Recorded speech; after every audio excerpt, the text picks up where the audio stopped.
Ousseynou Narguey, ici à Dakar. René Lake, ici à Washington. Ousseynou Loubesseti de Kebe, comme on pourrait dire. Il semblerait que l'affaire, ce qu'on peut appeler l'affaire Akili, est votre sujet de conversation aujourd'hui. La relation d'intelligence, je dirais, entre Akili et Sénélec, son actionnaire. Intelligence, pourquoi? Parce que Akili en poulard et en djoula veut dire intelligence. Eh bien, cette filiale de la Sénélec, qui est une société d'innovation énergétique, eh bien, qui a apporté notamment une prestation en compteur électrique intelligent à la Sénélec, a été au centre de l'actualité ces 2 derniers mois. Eh bien, les 2 parties ont signé un contrat de 187 milliards sur 10 ans. Eh bien, il y a des observateurs, notamment du côté de l'opposition, le CRD, la Convergence de la Renaissance démocratique d'Abdoulaye Thierno Alassane Sall, Mamadou Lamine Diallo de Tekki, qui ont dit que ce contrat-là était inadmissible.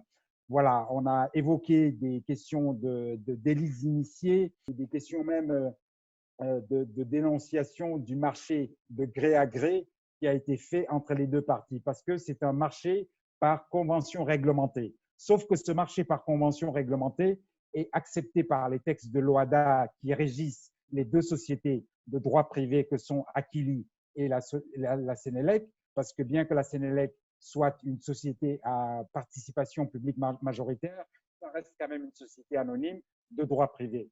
Eh bien, dans tout cela, on semble connaître un épilogue après que l'opposition soit montée au rideau, après que le club des investisseurs sénégalais ait connu des démissions à cause de ce contrat-là, puisque le président du club des investisseurs, Babacar Ngom, avait signé une motion de soutien au bénéfice d'Akili sans consultation de ses membres. Et donc, on a connu des démissions de la part de l'ancien argentier de l'État, Amadou Kane, qui a été le Premier ministre des Finances de Macky Sall en 2012. On a connu la démission de Khadim Kebe de Focus, qui est dans l'immobilier, celle du mania de la presse, Madame Ben. Mais tout cela, finalement, semble avoir trouvé une résolution, un épilogue, dans le sens où ce que demandait la Sénélec, c'est-à-dire une renégociation du contrat par la voix de Pape Demba Bitèye, nouveau directeur général depuis avril 2019, a été accepté par Akili, qui a dit qu'ils sont forcément d'accord pour renégocier les termes du contrat. Ousseynou, vous parlez d'épilogue, donc on peut éventuellement dire que l'opération de communication, ou au-delà même de la communication, Akili s'en sort bien?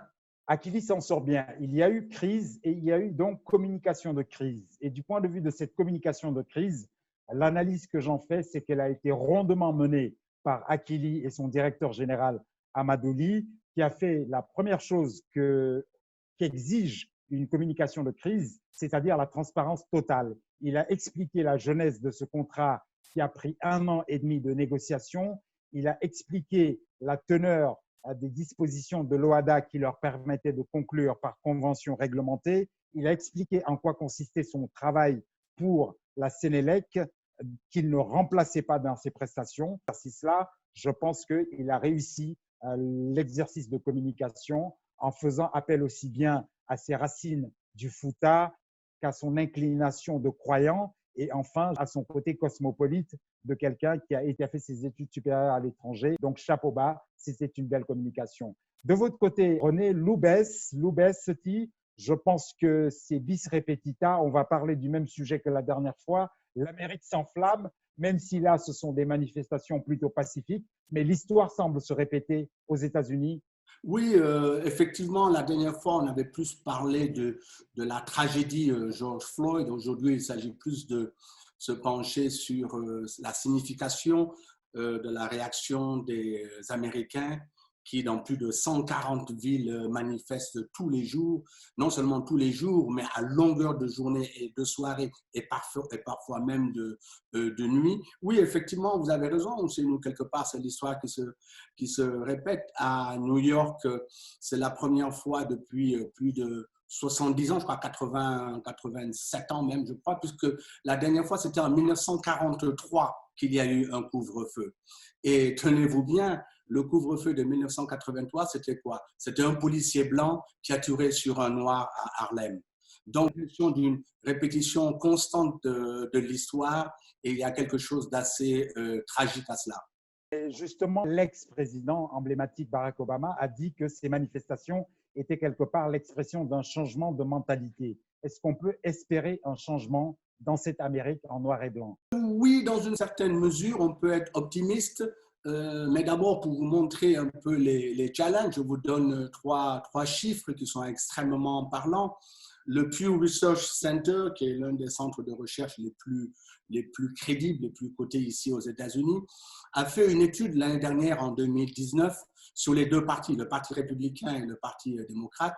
D'abord, le Parti républicain, ce sont ces trois chiffres-là qui m'intéressent. Ils ont constaté que 59% des Blancs républicains considèrent que l'esclavage n'a rien à voir avec la situation actuelle des Noirs. Ça paraît ahurissant, mais c'est le chiffre. Le deuxième chiffre, toujours les républicains, considèrent que 77%, je vérifie le chiffre, considèrent que en réalité le racisme est plus une évocation des Noirs qu'une réalité. Que très souvent, quand il y a un conflit, on dit « oh, c'est du racisme, etc. » alors qu'en réalité, il n'en est rien. 77% des républicains pensent cela, quasiment plus des trois quarts. Les 4/5, dont plus de 84%, pensent que l'Amérique a fait suffisamment, voire un peu trop, par rapport aux droits et aux bénéfices des Noirs dans la société américaine. Donc, quand vous voyez ces trois chiffres-là, vous connaissez le poids des républicains qui contrôlent aujourd'hui le Sénat, de toute évidence contrôlent la Maison-Blanche. Il y a de quoi s'inquiéter et se dire « oh, wow, la situation est beaucoup plus sombre qu'on ne le pense ». Mais de notre côté, et ça c'est le côté optimiste maintenant, il faut noter que c'est quand même les manifestations les plus multiraciales qu'on a jamais vues aux États-Unis. C'est extraordinaire parce que je peux vous dire, Ousseynou, dans beaucoup de ces manifestations, vous avez dû le constater vous-même en regardant les images à la télévision, il y a pas mal de manifestations dans lesquelles il y a même plus de blancs qu'il n'y a de noirs. Et de ce point de vue, beaucoup de jeunes, etc. Donc ça montre, ça donne un peu d'espoir. On a le sentiment que les choses commencent à bouger. Dernier point, un certain nombre de leaders du côté républicain commencent à s'exprimer, à remettre en cause la gestion par Donald Trump de la crise, et donc ce qui est assez nouveau. Vraiment tout dernier point, ce matin même, Washington, on s'est réveillé avec des ouvriers en train d'écrire au niveau de deux pâtés de maison, juste en face de la Maison-Blanche, au milieu de la chaussée, en jaune, en très grand, Black Lives Matter.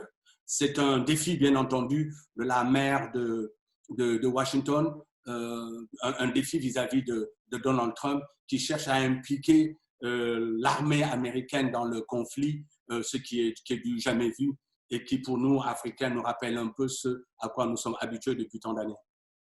Oui, Ousseynou, s'il est vrai qu'il y a un échec, un effondrement du leadership national, du leadership fédéral, vous m'aurez compris, notamment venant de la Maison-Blanche.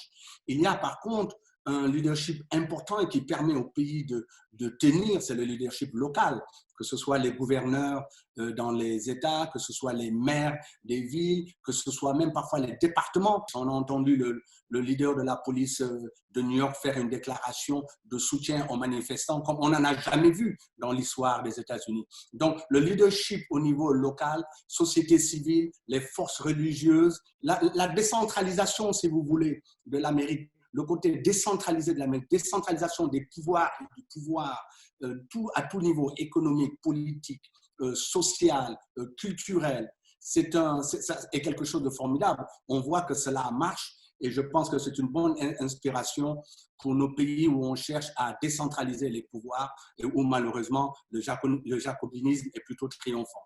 C'est la fin de notre émission. Merci. Au revoir. Au revoir, Ousseynou.